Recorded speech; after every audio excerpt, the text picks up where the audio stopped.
Taking a few moments to catch up with the head coach of the Okanagan College women's basketball team. This is Andrew Gini. How you doing, Andrew? I'm good. How are you holding up through the pandemic and the disappointment, I guess, of the cancellation of the season? It's obviously been frustrating not to have a season, but at the same time, we've been lucky, I guess, in Kelowna to have it a little bit better off than maybe some other places because we've actually had the opportunity to play games. So, I mean, at the same time, it's disappointing. It has still been a pretty fun first semester because it's still been exciting. Our practices have been high energy. Players have been putting a lot of work in despite the cancellation of the season. So I don't know, it sucks, but at the same time, it's still been a lot of fun. Well, you certainly do have the advantage over, I think, any other PACWEST teams actually playing games. Who have you played? We played UBCO a couple times, and then we played TRU a couple times as well. We kind of did a home and away against UBCO. How are the players adapting to not playing? Well, they are playing, but it's not a regular season game. Do you see the difference between a game that doesn't count and a game that does?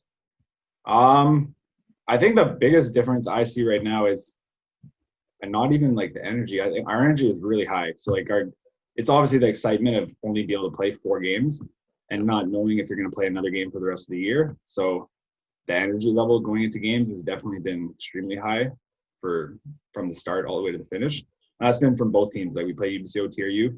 Both teams have high energy, which obviously makes sense just because you don't know if you're going to play again.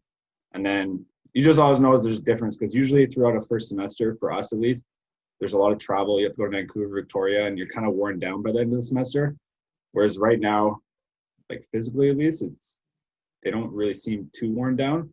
And we still feel like we have the energy kind of you would have at the beginning of the season. But I don't know, that's all I've kind of noticed with that. But obviously mentally it's kind of draining a little bit just because it's been up and down, especially the times when you didn't know what was going to happen. I mean, now we kind of know what's going to happen and we can kind of prepare a little better. But before, when we weren't sure if there was going to be a season, if there wasn't going to be a season, I think that's when it was a lot more stressful mentally just because you had no idea what was going to happen. Yeah. I guess not really surprised though, hey, that the season is canceled. No, I mean, when Canada West canceled, I still had some hope that we were going to have it because we had our tentative schedule and everything. But then once Ontario OCAA canceled and then Alberta canceled, then it was kind of like there wasn't really much hope that we were going to continue on from there. But it's just whether we're going to have exhibition games against other teams outside of Okanagan eventually. But I guess we'll see what happens. Do you keep the players in the training routine and keep them in the gym and then like in the workout room and then actually in the gym shooting, or is there's got to be a little bit of a difference, but do you keep them where they should be? Well, we've gone one less practice than we normally would a week compared to last year.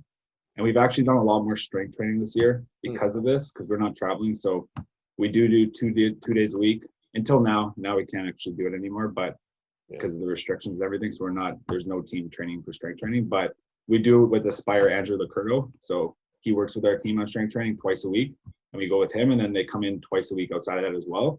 And it's nice because it's a smaller facility where it's like kind of when we go to our sessions, there isn't public there. So we have it kind of to ourselves. And then we're there usually Monday and Saturdays.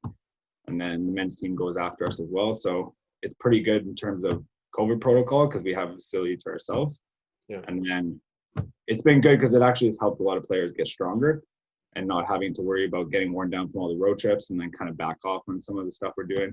Where we've definitely put a lot more focus onto the strength training and development side of it.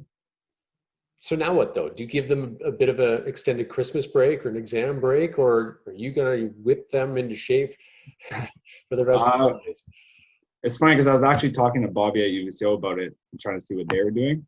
We're still not exactly sure how long our Christmas break is going to be. Yeah. We were planning from kind of like the 16th to beginning of January and then having like kind of a quarantine period when they come back and not starting to like maybe after the 14th of actual competing or anything like that. Yeah. Because we do have players that are going to fly home to like Yukon or Prince George or Vancouver. So when they do come back, it won't really make much sense to start playing because you kind of put everybody at risk by doing that. So we're just and we'll kind of see what happens, I guess, in the next month because we still got another month till January, but we'll figure out, I guess. We'll probably go around to the 16th because we're going to try to do like a little fun game at the end of the semester kind of thing with our men's and women's team. We're going to do like inter-squad scrimmage and then video live stream it for all the families, and then have like commentator from the men's team do the women's team and vice versa, and just try to make it something fun to end the semester because we don't have any more games left. But yeah, kind of figuring out what we're going to do is kind of up in there a little bit, but it's not super strict, like you have to be back at this exact date. It's going to be different depending on who it is. Right. I love the idea though. That's really great. Even to incorporate the men's team as well. I think that's great, as long as everybody's, of course, keeping social distance and safety and all that kind of stuff. But I love the idea.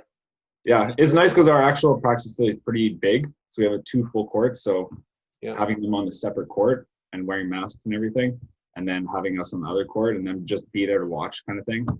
But I mean, obviously our women's and men's players do hang out a little bit off the court because they can't really hang out with anybody else.